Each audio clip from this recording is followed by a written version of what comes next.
조국 전 조국혁신당 대표 이야기 좀 해보겠습니다. 연일 조 전 대표 2030 남성 극우론을 얘기하고 있는데 여기에 이준석 개혁신당 대표가 교정이 덜 됐다, 교화가 덜 됐다 이러면서 반박에 나섰습니다. 앞서 조 전 대표 지난달 22일에요. 한 라디오 인터뷰에서 2030 남성이 이른바 극우 성향을 보인다고 주장하면서 이 논란을 불러왔는데 이후에 관련 설문조사를 보도한 기사까지 공유하면서 내 주장이 맞다. 본인의 주장을 강화했습니다. 여기에 이준석 대표가 뭐라고 말했을까요? 목소리 직접 들어보시죠. 아니 이분이 왜 감옥 갔는지 국민들이 다 알잖아요. 이분이 민주화운동 하다 간 것도 아니고 예를 들어 입시 관련 비리, 뭐 위조 이런 거거든요. 뭐 2030 세대를 훈계하려 든다든지 옛날에 서울대 교수였으니까 뭐 훈계할 수 있었을지 모르겠지만은 자기 학생들한테 어디서 지금 그 형을 살다 나오신 분들이 국민에게 네가 그 군이 뭐니 이러면서 지금 가르치려 든다는 겁니까? 그 감옥에 계신 동안 네. 그분이 바뀐 것 같진 않다. 그래서 교정 교화가 좀 안 된 것 같다. 그리고 저는 같은 날 조국 전 대표 경북 포항에 위치한 죽도시장을 방문했습니다. 그리고 기자들과 만났어요. 본인은 주장을 철회할 생각이 없다는 입장을 내놨습니다. 조 전 대표 얘기도 함께 보시죠. 국민의힘이라는 극우 정당의 영향을 받아서 20, 30대 청년의 일부가 그런 경향을 또 보이고 있습니다. 제가 이제 그 링크를 걸었더니 뭐 국민의힘에서 저를 비난하긴 하던데 저는 그걸 처리할 생각이 전혀 없고 제가 링크했던 그 기사는 저의 주장이 아니라 뭐 연세대학교, 한길리서치, 뭐 시사인 등등이 공동 조사한 결과입니다. 비판을 하려면 그 조사를 했던 연세대학교와 한길리서치를 비난해야겠죠. 극우 정당의 영향을 받아서 2030 청년 일부가 극우화됐다. 정당이라면 그러면 그 세력들을 지지층으로 편입할 생각을 할 텐데 조국 전 대표 말씀은 마치 2030 세대를 지지층에서 배제하는 것과 같은 인상을 준다는 얘기도 있어요.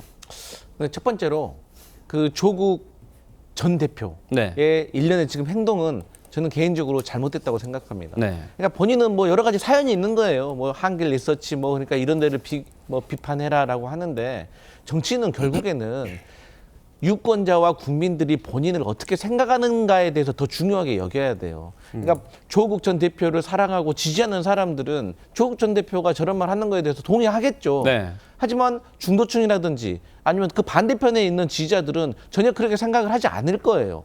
그런데 문제는 본인이 그냥 정치하는 사람이 아니라 앞으로 대권에 도전하려고 하는 사람이잖아요.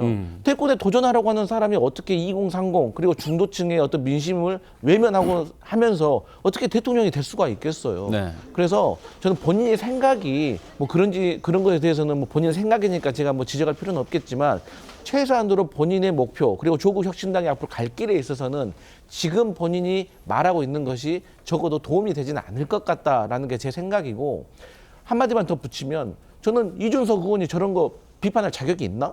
본인도 그런가요?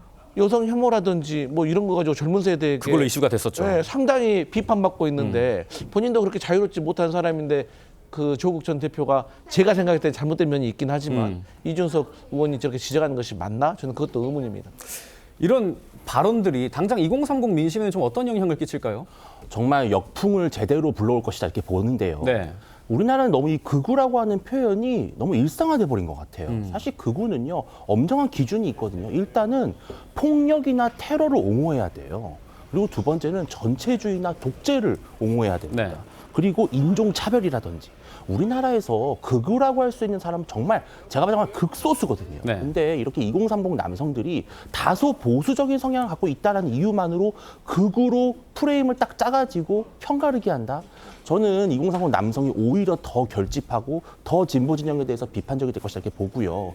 실제로 뭐 서울에 사는 상류층의 자녀들이 극우가 된다? 사실 본인의 얘기잖아요. 본인이야말로 서울의 상류층이었고 그렇게 입시 비리를 저지르다가 감옥에 가신 분이 이렇게 2030 남성들을 매도하는 건 좀 맞지 않다. 좀 과하다. 멈춰야 될 텐데요. 아마 멈추지 않을 것 같습니다. 결국에는 이 조국 전 대표 말대로 2030 청년이 극우화된 게 맞는지 그 실체가 있나요? 아니, 열심히 하루하루 살아가고 있는 2030 남성들에게 왜 갑자기 이렇게 각자 자기에게 맞는 해석이 씌워지고 있는지 모르겠습니다. 사실 어떤 통계적으로 분석을 해봤을 때 어떤 특정 나이대가 어느 정당을 지지하는지를 과학적으로 통계적으로 분석해서 이것을 수치화하는 것은 의미가 있겠지만 이 수치를 직접 또 언급을 하고 공유한 건 조국 전 대표였습니다. 결국 이 부분을 본인에게 좀 유리하다고 생각을 해서 갖다 썼다는 부분에 대해서는 비판을 피하기 어려운 상황인데요. 개개인의 어떤 정치적인 성향은 개인별로 다를 수밖에 없습니다. 네. 이것을 오히려 집단화하고 카테고리화해서 본인에게 유리하게 갖다 쓰는 것은 지양해야 되지 않을까 생각이 됩니다.